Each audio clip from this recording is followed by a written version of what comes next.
Hello dear students, welcome to our channel. आज हम कक्षा 6 और 7 हिंदी कार्य पुस्तिका में कार्यपत्रक 71 से लेकर 75 तक हल करेंगे, यानी कि 71 से 75 तक सोल्व करेंगे। और शेष सभी कार्यपत्रकों के हल से संबंधित वीडियो आपको चैनल की प्लेलिस्ट में मिल जाएंगे, सो आप वहाँ से देख सकते हैं। कार्यपत्रक 71, गद्यांश या पद्यांश को पढ़कर समझ के साथ उत्तर दे पाना। निम्नलिखित अनुच्छेद को पढ़कर दिए गए प्रश्नों के उत्तर लिखिए, यानी अनुच्छेद दिया हुआ है, इसको पढ़कर अपने को प्रश्नों के उत्तर लिखना है। शिमला के माल रोड पर जनरल पोस्ट ऑफिस है। उसी पोस्ट ऑफिस के एक कमरे में डाक छांटने का काम चल रहा है। धूप का मजा लेते हुए 2 पैकर्स और 3 महिला डाकिया फटाफट डाक छांटने का काम कर रहे हैं। पिन कोड का पत्र पहुंचाने में खास महत्व होता है। पत्र में शहर के नाम के बाद लिखे अंक को पिन कोड कहते हैं। पिन कोड 6 अंकों का होता है। पुराने समय में कबूतरों के द्वारा संदेश भेजे जाते थे, जब संचार और परिवहन के साधन कम थे। हर कार्य पैदल ही आम आदमी तक चिट्ठी पहुंचाने का काम करते थे। आज संदेश भेजने के नए नए साधन उपलब्ध हो गए हैं। डाक बांटने में हवाई जहाज, पानी के जहाज और जाने कौन कौन से साधन इस्तेमाल किए जा रहे हैं। अब लोग नई तकनीकों जैसे ईमेल आदि से जुड़ गए हैं। अपनी बात कोई भी व्यक्ति तुरंत दुनिया के किसी भी कोने तक पहुंचा सकता है। यानी कि जो डाक व्यवस्था है पहले कैसी थी और अब कैसी है, उसके बारे में दिया हुआ है। क्वेश्चन नंबर फर्स्ट, पत्र में पिन कोड कितने अंक का होता है? तो पिन कोड 6 अंक का होता है, यानी कि 6 अंकों का। क्वेश्चन नंबर 2, आज हम संचार के कौन कौन से साधनों का प्रयोग करते हैं, लिखिए। तो mobile, TV, email, post office. Question number 3, दिए गए शब्दों के अर्थ लिखिए। छांटना यानी कि अलग करना, गुनगुनी हल्की, गर्म। परिवहन का अर्थ होता आवागमन या यातायात। हरकारे यानी डाकिए। तकनीकी का अर्थ होता है प्राविधिक। ईमेल का मतलब इलेक्ट्रॉनिक मेल।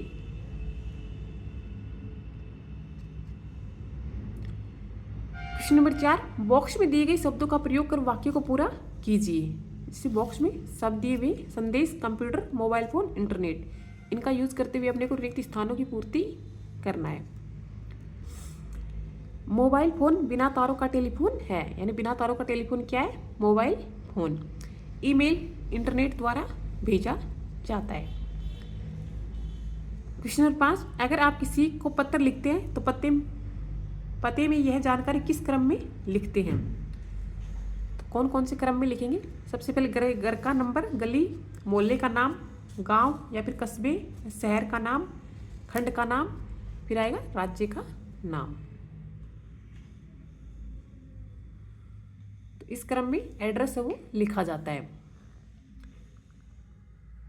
मकान नंबर कितना है, फिर गली मोहल्ले का नाम, फिर आप गांव में रह रहे हो तो उसका नाम, या फिर शहर में रह रहे हो शहर का नाम, फिर खंड यानी तहसील का नाम, और फिर राज्य का नाम।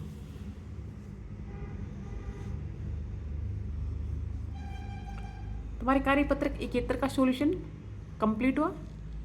डियर स्टूडेंट्स, अब हम कार्यपत्रक 72 हल करेंगे।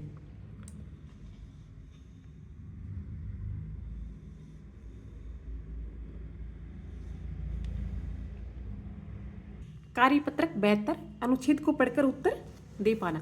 दिए गए अनुच्छेद को पढ़कर प्रश्नों के उत्तर दीजिए, यानी अनुच्छेद दिया हुआ है, इसको पढ़कर अपने को प्रश्नों के उत्तर देना है। चित्तौड़गढ़ सूरवीरों का शहर है जो पहाड़ी पर बने दुर्ग के लिए प्रसिद्ध है। उत्तर भारत के सबसे महत्वपूर्ण किलों में से एक चित्तौड़गढ़ का किला राजपूतों का साहस, त्याग और बलिदान का प्रतीक है।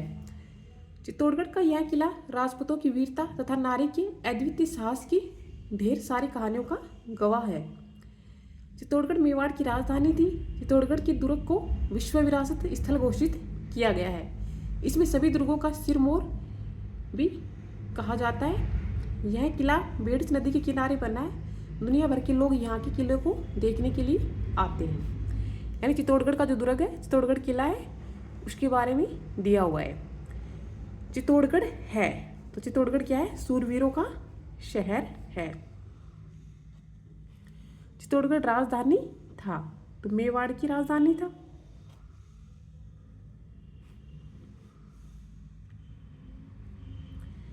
क्वेश्चन नंबर 3, चित्तौड़गढ़ किस लिए प्रसिद्ध है? तो चित्तौड़गढ़ पहाड़ी पर बने दुर्ग के लिए प्रसिद्ध है। क्वेश्चन नंबर 4, चित्तौड़गढ़ का किला कौन सी नदी के किनारे स्थित है? तो बेड़िच नदी के किनारे स्थित है। चित्तौड़गढ़ भारत के किस राज्य में है? तो राजस्थान राज्य में। क्वेश्चन नंबर 6, अर्थ लिखकर वाक्य में बनाइए, यानी अर्थ लिखकर अपने को वाक्य बनाना है, यानी जो शब्द दिए हुए उनके अर्थ लिखना है और उनका वाक्य में प्रयोग करना है। जैसे साहस का अर्थ होता है वीरता, तो साहस जो शब्द है इसका अपने को वाक्य में प्रयोग करते हुए लिखना है। तो देशभक्तों में अपार साहस होता है। बलिदान का अर्थ होता है वीर गति, देश की आज़ादी में अनेक वीरों ने बलिदान दिया था।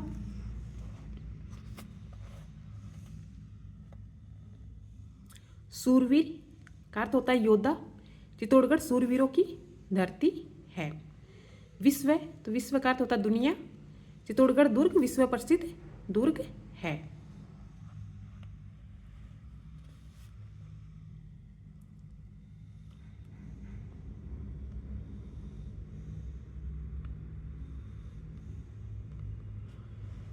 चित्तौड़गढ़ का किला किसका प्रतीक है?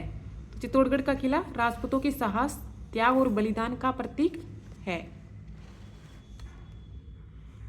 क्वेश्चन नंबर 8, दिए गए शब्दों के समानार्थी शब्द लिखिए, यानी समान अर्थ वाले शब्द अपने को लिखना, पर्यायवाची शब्द लिखना है। साहस, तो साहस का मतलब होता है हिम्मत। अद्वितीय यानी अनोखा। सिरमौर यानी सिर का ताज। तुम्हारे कार्यपत्रक 72 का सॉल्यूशन कंप्लीट हुआ। अब हम कार्यपत्रक 73 हल करेंगे। कार्यपत्रक 73, गद्यांश या पद्यांश को पढ़कर समझ के साथ उत्तर दे पाना। दिए गए संवाद को पढ़कर प्रश्नों के उत्तर दीजिए। पवन, दिवाली पर तुम्हारी कितनी छुट्टियां हैं? समीर कह रहा है हमारे 1 सप्ताह की छुट्टियां हैं। पवन, तब तो बड़ा मजा आएगा तुम्हें। समीर, इस बार मैं खूब पटाखे खरीदूंगा। पवन, मैं बिल्कुल पटाखे नहीं चलाऊंगा। समीर, पर क्यों? पवन, पटाखों से प्रदूषण फैलता है। समीर, पटाखों के बिना दिवाली का मजा ही क्या? पवन, पटाखों से निकलने वाला धुआं हमारे स्वास्थ्य को नुकसान पहुंचाता है।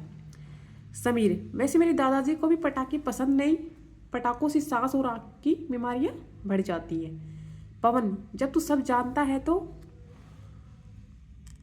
फिर पटाखे क्यों खरीद रहा है? समीर, ठीक है, मैं भी इस साल पटाखे नहीं चलाऊंगा।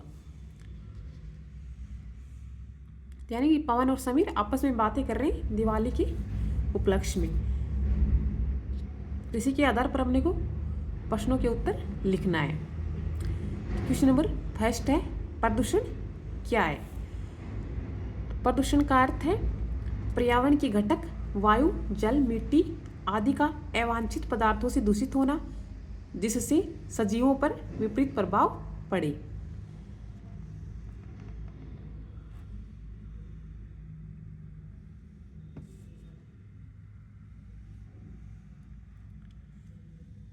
क्वेश्चन नंबर 2, कौन कौन सी प्रदूषण से हम और हमारी धरती प्रभावित हो रही है? तो वायु प्रदूषण, जल प्रदूषण, भूमि प्रदूषण आदि से हम और हमारी धरती प्रभावित हो रही है। क्वेश्चन नंबर 3, हम प्रदूषण को कैसे रोक सकते हैं? तो हम अवांछित या हानिकारक पदार्थों का इस्तेमाल नहीं करके प्रदूषण को रोक सकते हैं।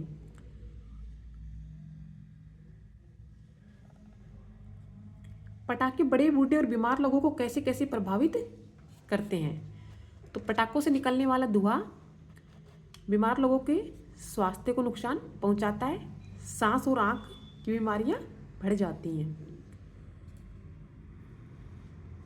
सब दीपावली कैसे मनाते हैं?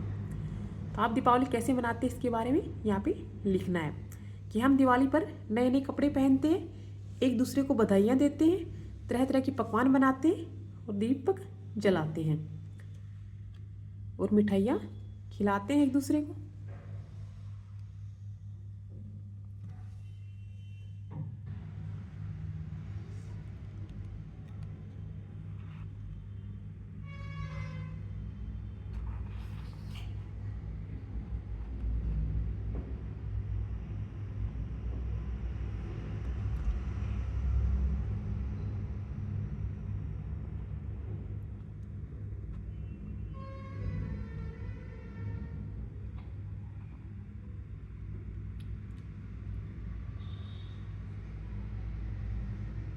हमारे कार्यपत्रक 73 का सॉल्यूशन कंप्लीट हुआ। अब हम कार्यपत्रक 74 यानी कि 74 हल करेंगे। कार्यपत्रक 74 गद्यांश या पद्यांश को पढ़कर समझ के साथ उत्तर दे पाना। निम्नलिखित पद्यांश को पढ़कर दिए गए प्रश्नों के उत्तर लिखिए। सच हम नहीं, सच तुम नहीं, सच है महज संघर्ष ही। ऐसा करो जिससे न प्राणों में कहीं जड़ता रहे, जो भी जहाँ चुपचाप अपने आप से लड़ता रहे।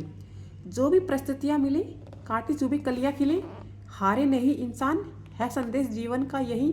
सच हम नहीं, सच तुम नहीं। यानी सच के ऊपर कविता दी हुई है और इसी के आधार पर अपने को प्रश्नों के उत्तर यहाँ पे लिखना है। कवि ने जीवन का सच्चा सच किसे कहा है? तो कवि ने जीवन का सच्चा सच संघर्ष को कहा है। क्वेश्चन नंबर 2, चुपचाप अपने आप से लड़ने का क्या मतलब है?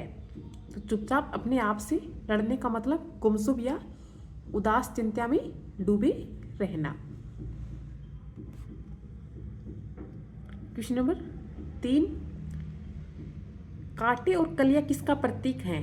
तो कांटे और कलियां दुख और सुख का प्रतीक हैं। कवि क्या संदेश देना चाहता है?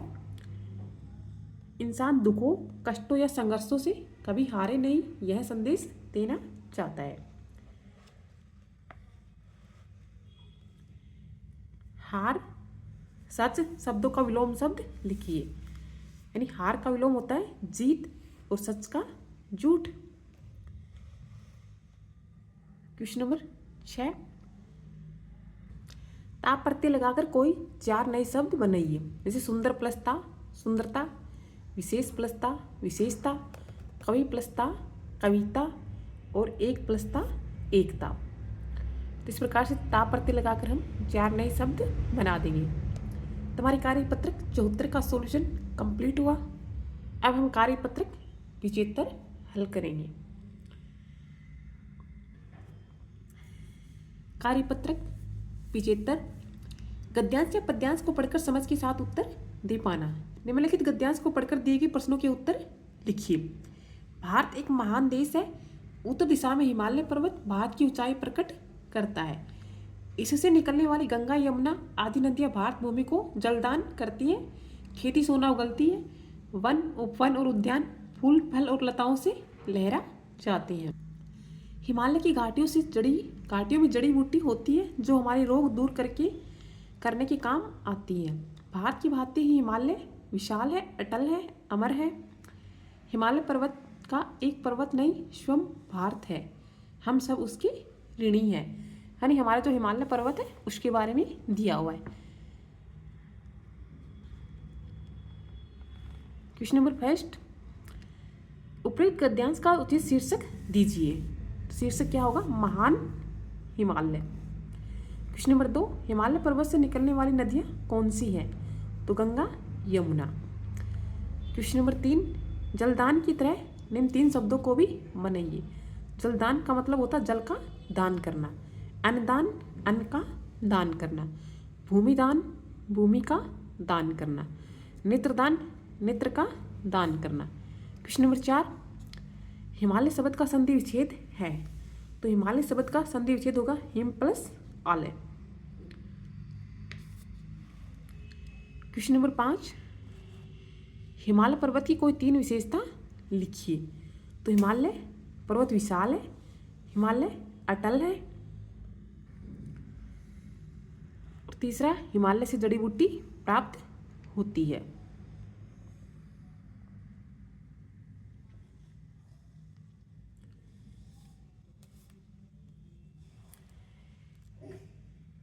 हिमालय पर्वत की महानता को किसके गौरव का प्रतीक माना है? तो हिमालय पर्वत की महानता को भारत के गौरव का प्रतीक माना है।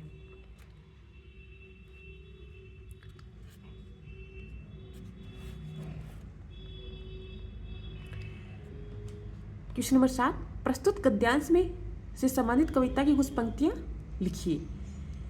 भारत के उत्तर में पर्वतराज विशाल है।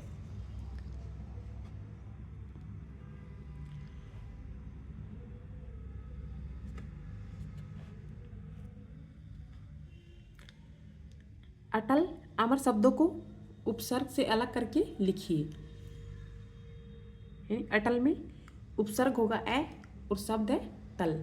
इसी प्रकार अमर में उपसर्ग है ए और शब्द है मर।